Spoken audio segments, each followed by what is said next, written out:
This is Duke University.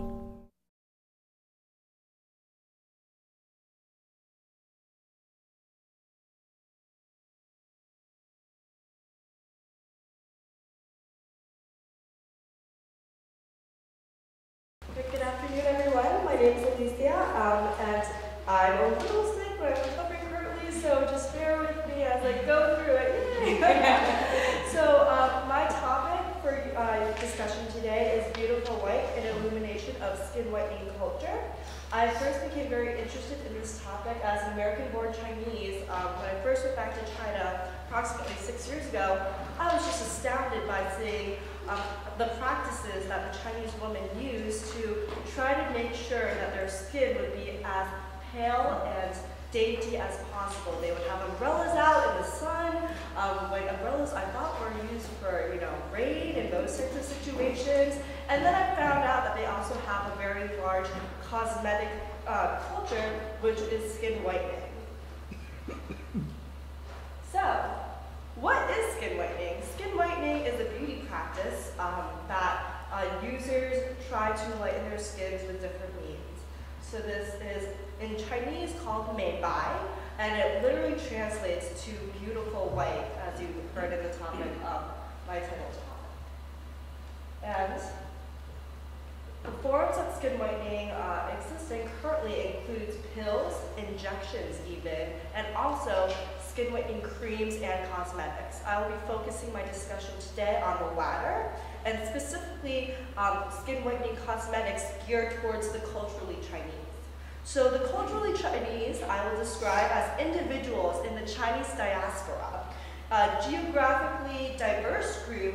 However, they share the same set of cultural values, such as celebrating Chinese New Year, Confucianism, and even these skin whitening practices. So here, this talk uses skin whitening products sold predominantly in Taiwan and China as a lens to study how globalization has influenced the redefinition of the Chinese word bai, from meaning pale and fair to this new version of white and with Caucasian features. So there are a lot of different traditional beauty ideals that make skin whitening a seemingly pervasive, everlasting beauty trend in China. So there's always been admiration for pale skin, and this ideal is deeply embedded in Chinese culture. They have such common terms and idioms such as bai fu mei, which is translated as white, fortunate, and also very beautiful. So that's a common idiom. And also yi bai ze bai ce, which translates to one white will cover up 100 uglinesses. So as long as you're pale and beautiful, you can be, kind of like a Reese Witherspoon. You can still go out there and just do your thing, be a little, not too smart in the head, but you'll get by through society. Everything is great, no problem. And you can see here that there is also a long-lasting beauty ideal. So traditionally in China, it's been a largely agrarian society, right? So up until roughly 30, 40 years ago, everyone, the vast majority of the Chinese population was outside, toiling in the fields, working outside, and being subjected to the sun's harsh rays. But now, everyone else who was part of the ruling class was able to stay indoors, conduct business, even enjoy some leisure time, and protect themselves and their beautiful skin from being damaged by the harmful rays. So here you see a portrait of actress Wu Zetian. The author is unknown, and she is one of the Tang Dynasty actresses, one of the only ones in Chinese history. And you can see the artist, the rice paper has faded away to become this really nice yellow complexion. However, the artist knowingly and purposefully chose to paint her face with white paint to make sure and ensure that the empress would have a high status and have the most beautiful skin in the land. So, there is also The cosmetic use highlights the important role that transnational corporations and mass media play in creating and spreading dominant global ideologies. And I'm using skin whitening as a case study to look at how globalization has globalized Asian beauty culture.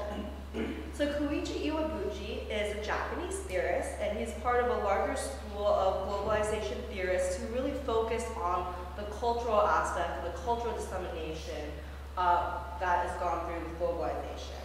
So Koichi Iwabuchi has coined the term transculturation, and it explains the transnational spread of ideas and exchanges. It recognizes that there are asymmetrical encounters that occur between two cultures, and that this imbalance transforms the original artifact and creates a new adaptation. So you can see here that this is a Marie Claire ad, and there's a magazine that's found in America, and on the right is another version that I was able to pick up in Taiwan when I was there over fall break for my research trip. And so here is a multinational magazine corporation, Marie Claire, that was founded here in the States and wanted to try and enter the Taiwanese market. So what they would do here, and what Iwabuchi would say, is that yes, they pretty much have the same standardized magazine format here, with the Marie Claire that's always there, and the very beautiful woman on top of each one with similar text and framing styles. However, they decided for the Taiwanese edition to change it to become a very famous Taiwanese actress instead of having Blake Lively, because it's much more appealing and attracting for the Taiwanese market for people to have women and celebrities with fairer and paler skin than what Blake Lively has, which is very tan and westernized. So, multinational cosmetic brands advertise their skin whitening product lines in different ways. And I will investigate some of the skin whitening marketing motifs to examine how marketers have renegotiated some common symbols and their conventionally signified meanings to create new sign circuits that influence female consumers and redefine the culturally Chinese ideals of beauty. So I'm going to be examining and going through 3 different common motifs that I've experienced and encountered through my analysis of many skin whitening pamphlets, beauty and fashion magazines as well. And these include the pearl, milk, and also snap.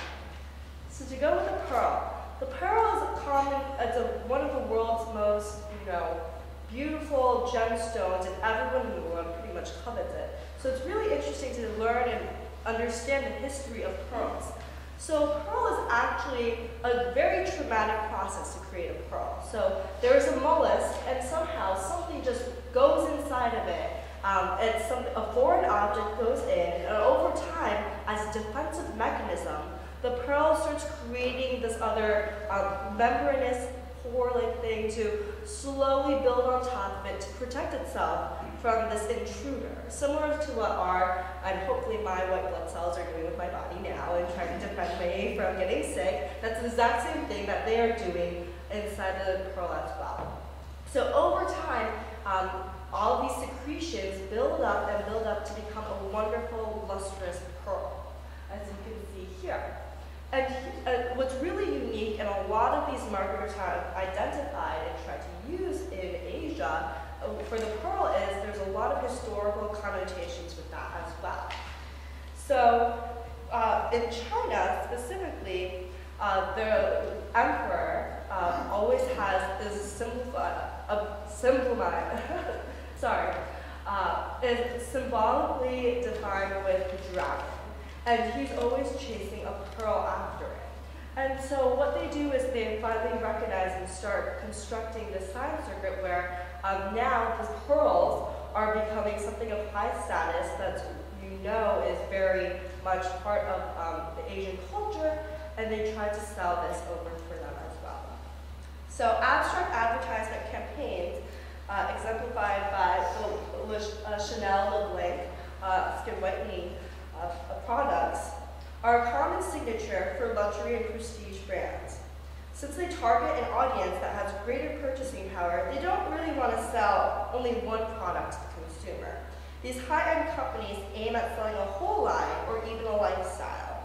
So these companies really rely on a whole metaphoric system in their advertisement campaigns to attract the consumer into buying their products. So perhaps one of the most purposeful cultural associations of the pearl is used in China to connect the emperor symbolism to the company's dominance and prestige in the luxury consumer market. So the pearl is signifying prestige and power to their market, even though it does not include pearl ingredients in the cosmetic formula. A popular traditional Chinese myth claims that a small swallow of pearl powder mixed with hot water will make one's skin more radiant and lighten one's complexion as well.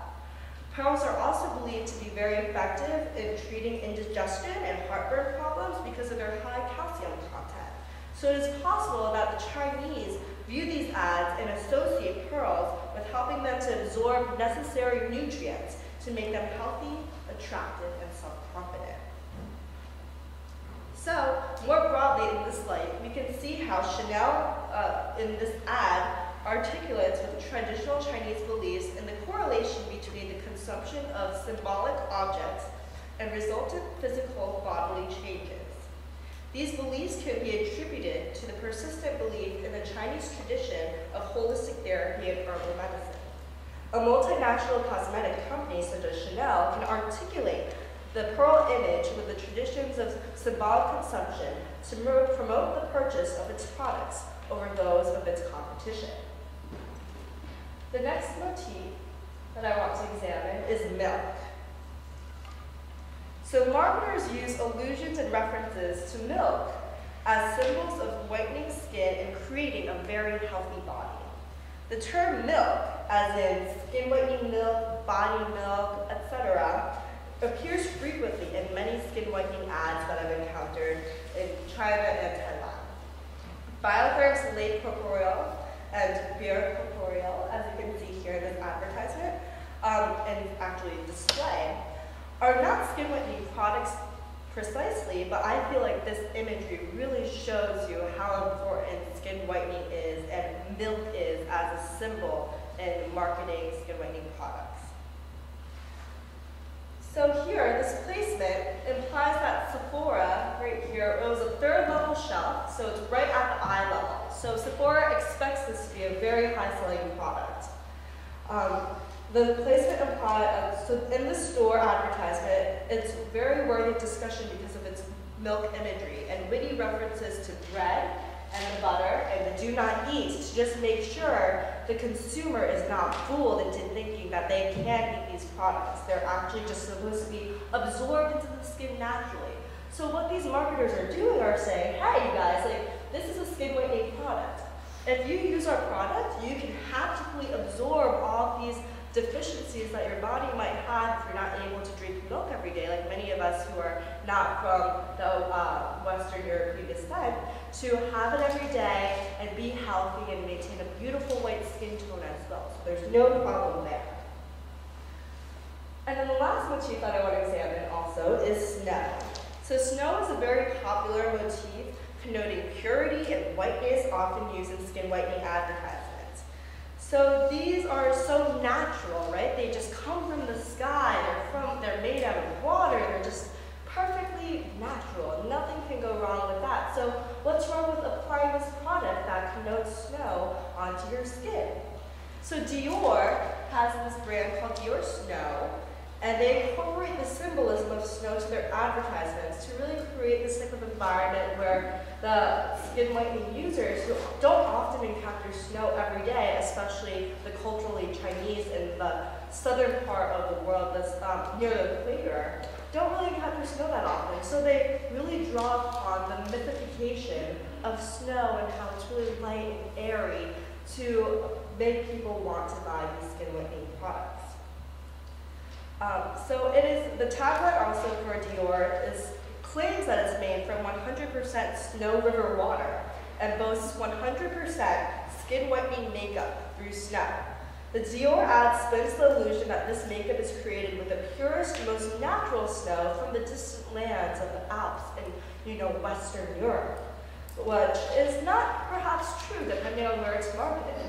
So they're doing a great job at masking the origins of skin whitening products and what they actually do and the harm it does or potentially might cause the skin. And you can see here that there is a high demand for skin whitening products. So since there's such a high demand of skin whitening products, there are lots of cautionary consequences that we must be made aware of. So now as many skin whitening users are becoming much more informed about these practices, are becoming much better consumers, they still aren't very well educated, not up to our levels in the Western society of trying to be critical of what the advertisements say for chance. So Panya Buchun is a Thai waitress or former waitress, and she tried to use a skin whitening product that was only $1. And for the first few days, it worked out fine. She had just really pale skin all of a sudden, but quickly, her skin tone deteriorated rapidly.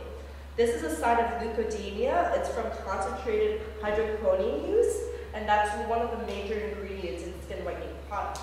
Now all the children yell ghost as she passes, and strangers gawk at her whenever she steps foot in public. She is fired from her job at the restaurant due to her appearance. So for the sake of being perceived as beautiful in East Asian society, Buchun chemically burned off parts of her face. And Buchun's story is a striking example of the powerful impact consumerism, social pressure, and the creation of desire can have. Thank you, and I look forward to your questions.